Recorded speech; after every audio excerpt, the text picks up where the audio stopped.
Hi hello welcome back to my channel. എല്ലാവർക്കും സുഖമല്ലേ? ഇന്ന് ഞാൻ ഒരു നോട്ടഡ് ഹെഡ് ബാൻഡാണ് മേക്ക് ചെയ്തെടുക്കാൻ പോകുന്നത്. വളരെ എളുപ്പം മേക്ക് ചെയ്തെടുക്കാൻ പറ്റിയിട്ടുള്ള ഒരു ഹെഡ് ബാൻഡാണ്. കൂടുതലും മോഡേൺ ഡ്രസ്സിൻ്റെ കൂടെയൊക്കെയാണ് ഇത് സ്യൂട്ട് ആവുന്നത്. അപ്പോൾ നമുക്ക് നല്ല പാറ്റേൺ ക്ലോത്തൊക്കെ നിങ്ങളുടെ കയ്യിലുണ്ടെങ്കിൽ ഇങ്ങനെയുള്ള ഹെഡ് ബാൻഡ് ചെയ്തെടുത്താൽ നല്ലൊരു ലുക്ക് കിട്ടും കേട്ടോ. കാണാൻ നല്ല സൂപ്പറായിരിക്കും. അപ്പോൾ നമുക്ക് മേക്കിംഗ് വീഡിയോ കാണാം. അപ്പോൾ പുതുതായിട്ട് എൻ്റെ വീഡിയോ കാണുന്ന ആൾക്കാരൊക്കെ ഒന്ന് ചാനലൊന്ന് സബ്സ്ക്രൈബ് ചെയ്യണം. അപ്പോൾ വീഡിയോ ഒന്ന് സപ്പോർട്ട് ചെയ്യണം. നിങ്ങൾക്ക് ഇഷ്ടപ്പെടുവാണെങ്കിൽ ഒന്ന് ഫ്രണ്ട്സിനും റിലേറ്റീവ്സിനും ഒക്കെ ഒന്ന് ഷെയർ ചെയ്ത് കൊടുക്കാൻ മറക്കരുത്. അതുപോലെ എന്തെങ്കിലും അഭിപ്രായം ഉണ്ടെങ്കിൽ ഒന്ന് കമൻറ്റിലൂടെ അറിയിക്കണം. ബിഗിനേഴ്സ് ഒന്ന് ട്രൈ ചെയ്ത് നോക്കണം. അപ്പം നമുക്ക് മേക്കിംഗ് വീഡിയോ പെട്ടെന്ന് തന്നെ തുടങ്ങാം. ഞാൻ ഈ ഒരു വൈറ്റ് കളറിലുള്ള ഒരു ഫ്ലെക്സിബിൾ ഹെഡ് ബാൻഡാണ് എടുത്തിട്ടുള്ളത് കേട്ടോ. പിന്നെ സാറ്റിൻ്റെ ക്ലോത്ത് ഞാൻ കട്ട് ചെയ്ത് വെച്ചിട്ടുണ്ട്. മെഷർമെൻറ്റ് ഞാൻ പറഞ്ഞുതരാം. അപ്പോൾ നമുക്കിത് ഇതുപോലെ സെയിം ലെങ്ത്തിലും വിഡ്ത്തിലും വരുന്ന 2 പീസ് വേണം. പിന്നെ വേറൊരു പീസ് സെയിം ലെങ്ത്തിൽ തന്നെ വിഡ്ത്തിൽ ഡിഫറെൻ്റ് ഉണ്ട്, അങ്ങനെയൊരു പീസ് വേണം. പിന്നെ നമുക്ക് നോട്ട് മേക്ക് ചെയ്യാനായിട്ട് ഒരുപോലെയുള്ള 2 പീസ് കൂടി വേണം. അപ്പം നമുക്ക് മെഷർമെൻറ്റ് ഞാൻ പറഞ്ഞുതരാം. ഓക്കെ, ഇതിൻ്റെ മെഷർമെൻറ്റ് വന്നിട്ട് നമ്മുടെ ഹെഡ് ബാൻഡിൻ്റെ ലെങ്ത്ത് നമ്മൾ ആദ്യം മെഷർ ചെയ്യുക. അതിനേക്കാളും 2 സെൻറ്റിമീറ്റർ എക്സ്ട്രാ ലെങ്ത്ത് എടുത്താൽ മതി കേട്ടോ. അതുപോലെ വിഡ്ത്ത് വരുന്നത് 10 സെൻറ്റിമീറ്ററിലാണ് ഞാൻ എടുത്തിരിക്കുന്നത്. അപ്പോൾ പിന്നെ നമുക്ക് ഇതുപോലെ 2 പീസ് ആവശ്യമുണ്ട്. അതുപോലെ നമുക്ക് വേറൊരു പീസ് കൂടി വേണം, ലെങ്ത്തുള്ളൊരു പീസ് വേണം. അതിൻ്റെ ലെങ്ത്ത് ഈ പറയുന്ന ഹെഡ് ബാൻഡിൻ്റെ ലെങ്ത്തിനേക്കാളും 2 സെൻറ്റിമീറ്റർ എക്സ്ട്രാ വരും. പിന്നെ വിഡ്ത്ത് വരുന്നത് നമ്മൾ ഏകദേശം ഈ ഒരു ഹെഡ് ബാൻഡിൻ്റെ വിഡ്ത്ത് നമ്മൾ എവിടെയാണോ വലിപ്പം കൂടുതൽ ആ ഭാഗത്തിൻ്റെ വിഡ്ത്ത് നമ്മൾ ഈ മിഡിൽ ഭാഗം വെച്ച് നോക്കുമ്പോൾ എത്ര വരുന്നോ അതിനേക്കാളും 2 സെൻറ്റിമീറ്റർ എക്സ്ട്രാ വെച്ചാൽ മതി കേട്ടോ. ഈ ഒരു പീസിൻ്റെ കാര്യമാണ് ഞാൻ പറയുന്നത്. പിന്നെ നമുക്ക് നോട്ട് മേക്ക് ചെയ്യാൻ വേണ്ടിയിട്ട് 2 പീസ് ആവശ്യമുണ്ട്. അതിൻ്റെ ലെങ്ത്ത് വരുന്നത് 15 സെൻറ്റിമീറ്ററും വിഡ്ത്ത് 7 സെൻറ്റിമീറ്ററുമാണ് ഞാൻ എടുത്തിരിക്കുന്നത്. ഓക്കെ, അപ്പോൾ നിങ്ങളുടെ ഹെഡ് ബാൻഡ് മെഷർ ചെയ്തിട്ട് വേണം ലെങ്ത്ത് എടുക്കാൻ. നമുക്കിനി നമ്മൾ ആദ്യം 2 പീസ് എടുത്തിരുന്നില്ലേ, സെയിം ലെങ്ത്തിലും വിഡ്ത്തിലും വരുന്ന 2 പീസ്, ആ ഒരു പീസ് ഇതുപോലെ മടക്കി വെച്ചതിന് ശേഷം ഈ ഒരു ഭാഗം നമുക്ക് കട്ട് ചെയ്ത് കളയണം. കണ്ടോ, ഈ കോർണർ ഭാഗം ഇതുപോലെ ഒന്ന് കട്ട് ചെയ്ത് കളയണം. അപ്പോൾ നിങ്ങൾ വീഡിയോ സ്കിപ്പ് ചെയ്യാതെ കാണണം. ഇടയിൽ കണ്ടിന്യൂസ് ആയിട്ട് കണ്ടില്ലെങ്കിൽ എന്തെങ്കിലുമൊക്കെ ഭാഗങ്ങൾ മിസ്സായി പോവും. അപ്പോൾ എല്ലാവരും വീഡിയോ സ്കിപ്പ് ചെയ്യാതെ കാണാൻ ട്രൈ ചെയ്യണം. അപ്പോൾ ഞാൻ ഈ ഒരു ഭാഗം ഇതുപോലെ ഞാൻ കട്ട് ചെയ്തെടുക്കുന്നുണ്ട് കേട്ടോ. 2 ഭാഗവും ഈക്വൽ സൈസിൽ ഒന്ന് ഇതുപോലെ ഒന്ന് കട്ട് ചെയ്തെടുക്കുന്നുണ്ട്. അതിനുശേഷം നമുക്ക് എന്ത് വേണമെന്ന് വെച്ചാൽ ഇതാ കണ്ടോ, ഇതേപോലെ ഞാൻ കട്ട് ചെയ്തെടുത്തിട്ടുണ്ട്. ഇനി എന്താ ചെയ്യേണ്ടതെന്ന് വെച്ചാൽ നമ്മൾ ആദ്യം ഒരു പീസ് 10 സെൻറ്റിമീറ്റർ വിഡ്ത്തിൽ കട്ട് ചെയ്തിട്ടുണ്ട്. അതിൻ്റെ മുകളിലോട്ട് ഈ ഒരു 2 സെൻറ്റിമീറ്റർ എക്സ്ട്രാ വരുന്ന രീതിയിൽ നമ്മൾ കട്ട് ചെയ്തെടുത്തില്ലേ, അതായത് ഹെഡ് ബാൻഡിൻ്റെ വിഡ്ത്തിനേക്കാളും 2 സെൻറ്റിമീറ്റർ എക്സ്ട്രാ വരുന്ന ഒരു പീസ് ഇതിൻ്റെ മിഡിൽ ഭാഗത്ത് ഇതുപോലെ വെച്ചിട്ട് നമുക്ക് ഈ അരികു വശങ്ങളൊന്ന് സ്റ്റിച്ച് ചെയ്തെടുക്കണം.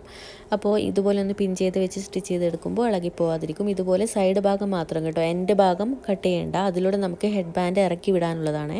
അപ്പോൾ നമ്മൾ നല്ല വശങ്ങളല്ല, ഇതിൻ്റെ ചീത്ത വശങ്ങളാണ്, ഈ 2 ക്ലോത്തിന് ചീത്ത വശങ്ങളാണ് ഈ കാണുന്നത് കേട്ടോ. നല്ല വശം പുറത്തോട്ടാണ്. ഞാനിതേ സ്റ്റിച്ച് ചെയ്തെടുത്തിട്ടുണ്ട്. നിങ്ങൾക്ക് മനസ്സിലാവുന്നില്ലേ? ഇതിൻ്റെ മിഡിൽ ഭാഗത്തൂടെ സ്റ്റിച്ച് ചെയ്തെടുത്തിട്ടുണ്ട്. ഈ ഒരു എൻഡ് ഭാഗം ഓപ്പൺ ചെയ്ത് വെച്ചിട്ടുണ്ട്. അതിലൂടെ നമുക്ക് ഹെഡ് ബാൻഡ് ഇറക്കി വിടണം. അപ്പോൾ ഇനി നമുക്ക് ഇതുപോലെ വേറൊരു പീസ് കൂടി ഇല്ലേ, 10 സെൻറ്റിമീറ്റർ വിഡ്ത്തിൽ കട്ട് ചെയ്തിരിക്കുന്ന ഒരു പീസ്, ആ ഒരു പീസ് ഇതിൻ്റെ മുകളിലോട്ട് വെക്കണം. അതായത് നല്ല വശങ്ങളും ഒരുപോലെ വരുന്ന രീതിയിൽ വെക്കണം. ഇതാണ് ഇതിൻ്റെ നല്ല വശം വരുന്നത്. ഇതിൻ്റെ മുകളിലോട്ട് ഈ ഒരു നല്ല വശം ഇതുപോലെ ചേർത്ത് വെച്ചതിന് ശേഷം അരികു വശം ഒന്നുകൂടി നമുക്ക് സ്റ്റിച്ച് ചെയ്തെടുക്കണം. റണ്ണിങ് സ്റ്റിച്ച് ആയാലും കുഴപ്പമില്ല, മെഷീൻ സ്റ്റിച്ചാണെന്ന് വേണമെന്ന് നിർബന്ധമില്ല. അപ്പോൾ ഈ സൈഡ് വശങ്ങൾ മാത്രം കേട്ടോ, എൻഡ് ഭാഗം ഓപ്പൺ ആക്കി വെക്കണം. സൈഡ് വശങ്ങൾ ഒന്ന് നന്നായിട്ടൊന്ന് സ്റ്റിച്ച് ചെയ്തിട്ട്, അതായത് ഈ ഒരു ഷേപ്പിൽ തന്നെ ഒന്ന് സ്റ്റിച്ച് ചെയ്ത് വരണം. ഇതുപോലെ ഞാൻ പിന്ന് വെച്ചതിന് ശേഷമാണ് സ്റ്റിച്ച് ചെയ്തെടുക്കാൻ പോകുന്നത്. സാറ്റിൻ്റെ ക്ലോത്ത് ആയത് കാരണം തെന്നിപ്പോവാനുള്ള ചാൻസ് ഉണ്ടല്ലോ, അപ്പോൾ നമ്മുടെ മെഷർമെൻറ്റും മാറിപ്പോവും. ഓക്കെ, അതുകൊണ്ട് ഞാൻ ഇതുപോലെ സ്റ്റിച്ച് ചെയ്തെടുത്തിട്ടുണ്ട്. അപ്പോൾ ഇനി നമുക്ക് എന്ത് വേണം, നല്ല വശത്തേക്ക് നമുക്ക് മറിച്ചിടണം. എന്നിട്ട് ഹെഡ് ബാൻഡ് അതിലേക്ക് ഇൻസേർട്ട് ചെയ്യണം. ഈ ഒരു ഭാഗത്തൂടെ വേണം ഇൻസേർട്ട് ചെയ്യാൻ. ഈ നമ്മൾ 2 ക്ലോത്ത് ഒന്നിൻ്റെ മിഡിൽ ഭാഗത്തോട് വെച്ചിട്ട് സ്റ്റിച്ച് ചെയ്തില്ലേ, ആ ഭാഗത്തൂടെയാണ് നമുക്ക് ഇൻസേർട്ട് ചെയ്യേണ്ടത്. ഞാനിപ്പോൾ ഓപ്പൺ ആക്കി കാണിച്ചു തരാം. ഈ ഒരു ഭാഗത്തൂടെ വേണം നമുക്ക് സ്റ്റിച്ച് ചെയ്ത് ഇൻസേർട്ട്. നല്ല വശത്തേക്ക് മറിച്ചിട്ടിട്ട് ഞാനൊന്ന് അയൺ ചെയ്തെടുത്തിട്ടുണ്ട് കേട്ടോ. അപ്പോൾ നമുക്ക് നല്ല ഒരു ഷേപ്പിൽ വന്നിട്ടുണ്ട്. ഇനി എന്ത് വേണം, ഇനി നമുക്കിതിലേക്ക് ഇൻസേർട്ട് ചെയ്യണം. ഇൻസേർട്ട് ചെയ്യുന്നതിന് മുന്നേ നമുക്ക് ഈ ഒരു ഹെഡ് ബാൻഡിൻ്റെ ടീത്ത് ഒന്ന് കളയണം. കാരണം ഇതിന് മുന്നത്തെ വീഡിയോയിൽ ഞാൻ കാണിച്ചിട്ടുണ്ടായിരുന്നു കേട്ടോ, എങ്ങനെയാണ് ഒരു ഹെഡ് ബാൻഡിൻ്റെ ടീത്ത് കട്ട് ചെയ്ത് കളയുന്നതെന്നുള്ളത്.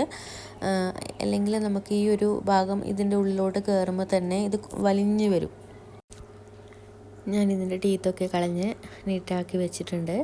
അപ്പോൾ തന്നെ എനിക്ക് ഒരു പണിയും കിട്ടിയിട്ടുണ്ട്. എൻ്റെ കൈയൊക്കെ ഒന്ന് മുറിഞ്ഞിട്ടുണ്ട് കേട്ടോ. അപ്പോൾ ഞാൻ എപ്പോഴും പറയുന്ന കാര്യമാണ്, ഓരോന്നും കാര്യങ്ങളും ചെയ്യുമ്പോൾ ഒന്ന് ശ്രദ്ധിക്കണം. അതായത് ഞാൻ എൻ്റെ കയ്യിലിങ്ങനെ മുറിഞ്ഞു വന്നിട്ടുണ്ട്. ഇത് ഈ ഒരു ബ്ലേഡ് വെച്ചിട്ടാണ് ഞാൻ ചെയ്തത്. അത്യാവശ്യം നല്ല മൂർച്ചയുള്ള ബ്ലേഡാണ് കേട്ടോ. അപ്പോൾ ബാൻഡേഡൊക്കെ വെച്ചിട്ട് എൻ്റെ കൈയൊക്കെ സെറ്റാക്കി വെച്ചിട്ടുണ്ട്. ഇനി നമുക്ക് ഇതിൻ്റെ ഉള്ളിലോട്ട് ഹെഡ് ബാൻഡ് ഇൻസേർട്ട് ചെയ്യണം. അപ്പോൾ ഇനി നമുക്ക് ബുദ്ധിമുട്ടില്ലാതെ തന്നെ ഇൻസേർട്ട് ചെയ്തെടുക്കാൻ പറ്റും. കാരണം ടീത്തൊക്കെ കളഞ്ഞല്ലോ. അല്ലെങ്കിൽ എന്ത് സംഭവിക്കുമെന്ന് വെച്ചാൽ സാറ്റിൻ്റെ ക്ലോത്ത് ആയതുകൊണ്ട് പ്രത്യേകിച്ച് തന്നെ അത് വലിഞ്ഞ് വരും. അപ്പോൾ പിന്നെ നമ്മൾ ചെയ്ത് കഴിയുമ്പോൾ അത്ര വലിയ ഇത്രയും എഫേർട്ട് എടുത്ത് ചെയ്യുന്നതല്ലേ, അപ്പോൾ നമുക്ക് പിന്നെ അതിൻ്റെ എഫക്റ്റ് കിട്ടത്തില്ല. അതുകൊണ്ട് അതൊക്കെ നമ്മൾ ശ്രദ്ധിച്ചേ പറ്റൂ. കോട്ടൻ്റെ ക്ലോത്ത് ആണെങ്കിൽ കുഴപ്പമില്ല, അതിൽ ഇങ്ങനെയുള്ള ബുദ്ധിമുട്ടൊന്നും വരില്ല. സാറ്റിൻ്റെതാകുമ്പോൾ ഇങ്ങനെയുള്ള കാര്യങ്ങളൊക്കെ നിർബന്ധമായിട്ടും നമ്മൾ ശ്രദ്ധിക്കണം. കാരണം സെയിൽ ചെയ്യാനൊക്കെ ചെയ്യുന്ന അല്ലേ നമ്മൾ ഓരോന്നും. അപ്പോൾ അതിൻ്റെതായ നീറ്റ്നെസ്സിൽ വേണം നമ്മൾ ചെയ്തെടുക്കാൻ. ഇനി നമുക്ക് ഈ ഒരു എൻഡ് ഭാഗം നമുക്ക് ഇങ്ങനെ ഉള്ളിലോട്ട് മടക്കിയിട്ടൊന്ന് റണ്ണിങ് സ്റ്റിച്ച് ചെയ്ത് കൊടുക്കണം കേട്ടോ. ഇങ്ങനെ ഉള്ളിലോട്ടാണ് മടക്കേണ്ടത്, സൈഡ് ഭാഗത്തോട്ടല്ല, ബാക്ക് സൈഡിലോട്ടൊക്കെയല്ല, ഉൾഭാഗത്തോട്ടേക്ക് ഇങ്ങനെ മടക്കിയിട്ട് അവിടെ ഒന്ന് ജസ്റ്റ് ഒന്ന് റണ്ണിങ് സ്റ്റിച്ച് ചെയ്ത് കൊടുത്താൽ മതി.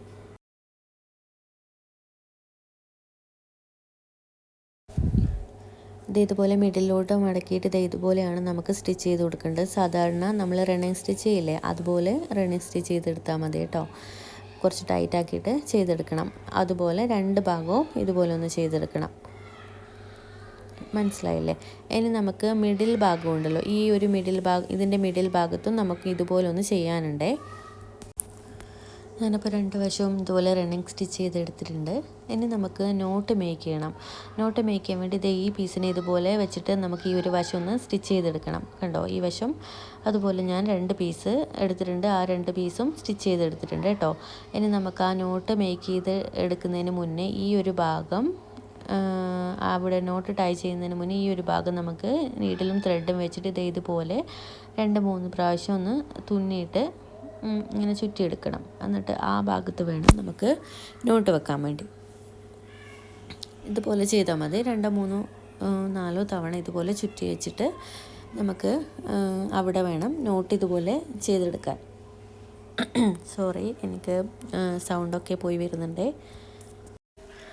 ഞാനപ്പോൾ ഇത് സ്റ്റിച്ച് ചെയ്ത് വെച്ചിട്ടുണ്ട്. ഇനി നമുക്ക് ഈ ഒരു നോട്ടിനെ ലോക്ക് ചെയ്തെടുക്കണം. ലോക്ക് ചെയ്തിട്ട് ഇവിടെ ടൈ ചെയ്ത് കൊടുക്കണം. ടൈ ചെയ്ത് കൊടുക്കുമ്പോൾ ഇതുപോലെ ചെയ്താൽ മതി കേട്ടോ. എന്നിട്ട് നമുക്ക് ഈ ഒരു ബാക്കിലെ ഭാഗം ഉണ്ടല്ലോ, മുൻവശത്തോട്ട് എടുത്തതിന് ശേഷം അവിടെ നമുക്ക് സ്റ്റിച്ച് ചെയ്ത് കൊടുക്കണം. റണ്ണിങ് സ്റ്റിച്ച് തന്നെ ചെയ്താൽ മതി. റണ്ണിങ് സ്റ്റിച്ച് ചെയ്ത് കൊടുത്തതിന് ശേഷം ബാക്കി വരുന്ന ഭാഗം നമ്മൾ ഒരുപാട് വെക്കാൻ പാടില്ല. ബാക്കി വരുന്ന ഭാഗം കട്ട് ചെയ്ത് കളയണം. എന്നിട്ട് നമുക്ക് ഉൾവശത്തോട്ടേക്കായിട്ട് ആ ഒരു നമ്മളിപ്പോൾ സ്റ്റിച്ച് ചെയ്ത ഭാഗം ഉൾവശത്തോട്ടേക്കാക്കി വേണം വെക്കാൻ കേട്ടോ. അത് കാണിച്ചു തരാം. എനിക്ക് ഈ ഒരു ഭാഗം കുറച്ച് കട്ട് ചെയ്ത് കളയണം. ഞാൻ നിങ്ങൾക്ക് കാണിച്ചു തരാൻ വേണ്ടിയിട്ടാണ് കട്ട് ചെയ്യാതെ ചെയ്യുന്നത്. നിങ്ങൾ ചെയ്യുമ്പോൾ അത് കട്ട് ചെയ്ത് കളയണം. അപ്പോൾ അല്ലെങ്കിൽ ഒരുമാതിരി ഇരിക്കും. അപ്പോൾ ഇനി നമുക്ക് ഈ ഒരു നോട്ടിനെ മുൻവശത്തേക്ക് മാറ്റണം. ഇങ്ങനെ ചെയ്തതിന് ശേഷം മുന്നിലേക്ക് ഫ്രണ്ട് വശത്തോട്ടേക്ക് ആക്കി വെക്കണം കേട്ടോ. ഇതുപോലെ ഈ നോട്ട് നമ്മൾ ചെയ്യുമ്പോൾ അധികം ടൈറ്റ് ആക്കാതെ വേണം ചെയ്യാൻ. കുറച്ച് പൊങ്ങി വരുന്ന രീതിയിൽ വേണം നോട്ട് വെക്കാൻ. അതാണ് ഈ ഒരു ഹെഡ് ബാൻഡിൻ്റെ ഒരു ഭംഗി വരുന്നത് കേട്ടോ. അധികം ടൈറ്റിൽ നോട്ട് വെക്കാൻ പാടില്ല. ഞാൻ ഈ ഒരു ഭാഗം കണ്ടോ, ഈ ഒരു പ്ലേറ്റ് ഇതുപോലെ പിടിച്ചിട്ട് ഇവിടെ 2-3 തവണ ഒന്ന് തുന്നി എടുത്തിട്ടുണ്ട് കേട്ടോ. എന്നിട്ട് നമുക്ക് ഒരു ബീഡ്സ് ഇതിലൂടെ കോർത്തെടുക്കണം. അപ്പോൾ 2 വശവും ഇതുപോലെ ഒന്ന് ചെയ്യണം കേട്ടോ. ഒരേ ഡിസ്റ്റൻസിൽ വേണം ചെയ്യാൻ. ഒരു സൈഡിലെ നെക്സ്റ്റ് സൈഡിലും ഇതുപോലെ തന്നെ സെയിം ഡിസ്റ്റൻസിൽ, അതായത് മിഡിൽ ഭാഗത്തു നിന്ന് ഇവിടത്തേക്ക് വരുന്നത് സെയിം ഡിസ്റ്റൻസിലായിരിക്കണം. അതുപോലെ ഒന്ന് ചെയ്തെടുക്കണം. ഓക്കെ, മനസ്സിലായില്ലേ? അപ്പോൾ ഞാൻ 2 വശം ഇതുപോലെ പ്ലേറ്റ് വെച്ചിട്ട് പേൾ ബീഡ്സാണ് വെച്ചിട്ടുള്ളത്. പേൾ ബീഡ്സ് വെച്ചിട്ടുണ്ട് കേട്ടോ. അപ്പോൾ നല്ലൊരു ഭംഗിയുള്ള ഒരു നോട്ടഡ് ഹെഡ് ബാൻഡാണ് നല്ല ജീൻസിൻ്റെ കൂടെയൊക്കെ യൂസ് ചെയ്യാൻ പറ്റിയിട്ടുള്ള, വലിയ ആൾക്കാർക്കാണെങ്കിലും ചെറിയ കുട്ടികൾക്കാണെങ്കിലും എല്ലാവർക്കും ഒരുപോലെ യൂസ് ചെയ്യാൻ പറ്റിയിട്ടുള്ള ഒരു മോഡേൺ ലുക്ക് കിട്ടുന്ന ഒരു ഹെഡ് ബാൻഡാണ് കേട്ടോ. അപ്പോൾ എല്ലാവരും ഒന്ന് ട്രൈ ചെയ്ത് നോക്കണം. ബിഗിനേഴ്സൊക്കെ നിർബന്ധമായിട്ടും ട്രൈ ചെയ്ത് നോക്കണം. ഒരു ബുദ്ധിമുട്ടും ഇല്ല. വീട്ടിലിരിക്കുന്ന ക്ലോത്ത് ഉണ്ടെങ്കിൽ അതായാലും ഭംഗി കിട്ടും കേട്ടോ. കോട്ടൻ്റെ ക്ലോത്തൊക്കെ വെച്ചിട്ട് നല്ല പാറ്റേണൊക്കെ വരുന്ന ക്ലോത്ത് വെച്ചിട്ട് ചെയ്താൽ നല്ല ലുക്ക് കിട്ടും. അപ്പോൾ എല്ലാവരും ഒന്ന് ട്രൈ ചെയ്ത് നോക്കണം. അപ്പം നമുക്ക് നെക്സ്റ്റ് വീഡിയോയിൽ പുതിയൊരു ഹെയർ ആക്സസറി ആയിട്ട് കാണാം. അപ്പോൾ എൻ്റെ വീഡിയോ ഒന്ന് എല്ലാവരും ഒന്ന് സപ്പോർട്ട് ചെയ്യണം. എന്തെങ്കിലുമൊക്കെ സംശയം ഉണ്ടെങ്കിൽ നിങ്ങൾ കമൻറ്റിലൂടെ അറിയിക്കണം. സജഷൻ ഉണ്ടെങ്കിൽ ഒന്ന് കമൻറ്റിലൂടെ അറിയിക്കണം. അപ്പോൾ വേറെ എന്താ, എല്ലാവരും ഒന്ന് ഇഷ്ടപ്പെടുവാണെങ്കിൽ ഫ്രണ്ട്സിനും റിലേറ്റീവ്സിനൊക്കെ ഒന്ന് ഷെയർ ചെയ്ത് കൊടുക്കണേ. അപ്പോൾ നെക്സ്റ്റ് വീഡിയോ കാണാം. താങ്ക്